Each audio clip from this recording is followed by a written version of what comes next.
Resolved, that President George W. Bush be impeached for high crimes and misdemeanors, and that the following articles of impeachment be exhibited to the United States Senate.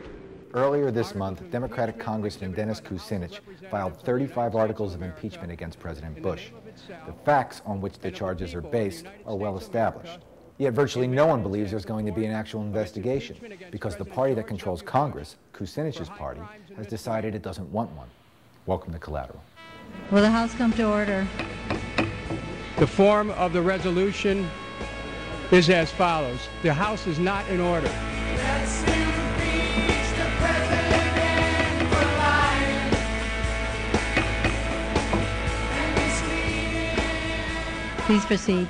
The framers of the Constitution feared that the executive branch of government, if unchecked, could come to dominate the other two. Thus, they shared power between the three branches of government and gave to Congress the express power to impeach a sitting president they believed had been guilty of unconstitutional acts. There can be no doubt, and that's none, that President Bush is guilty of repeated and brazen unconstitutional behavior. When he has been directly accused, he has acted defiantly, and that defiance has so far been sufficient to back down his opposition on most cases. However, the president was dealt a significant defeat last week by the Supreme Court, which ruled that denying habeas corpus protection to Guantanamo Bay detainees was unconstitutional. Remember that 12 Democratic senators and 32 Democratic members of the House of Representatives voted for the Military Commissions Act, the bill that made the denial of habeas corpus law. Kucinich wants to impeach Bush, but remember that it was Congress which repeatedly voted to fund the invasion of Iraq.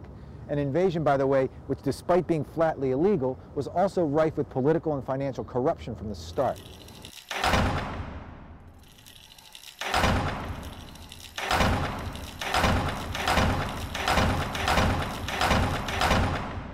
And it is Congress which has allowed the invasion to go on despite the torture, kidnapping, and renditioning of foreign captives.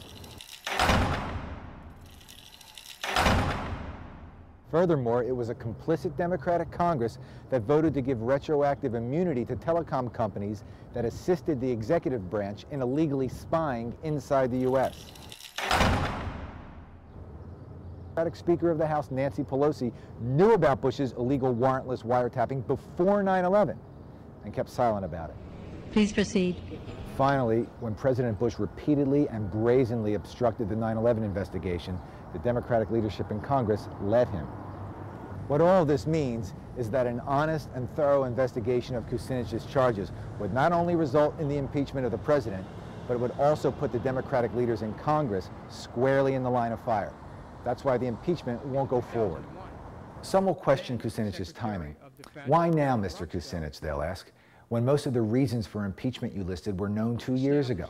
Why now, when the Democratic leadership in the House of Representatives is at its most sensitive during a hotly contested presidential election? The effort smacks of a tactical compromise.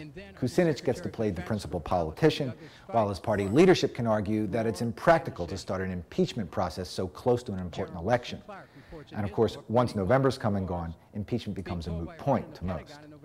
One wild card in this is that Kucinich has pledged to come back with 25 new articles within 30 days if the impeachment effort is tabled by his own party. Let's see if he's serious about this. And keep in mind, there's absolutely no chance the effort will go forward without significant public pressure for it to do so. Hope to see you next week.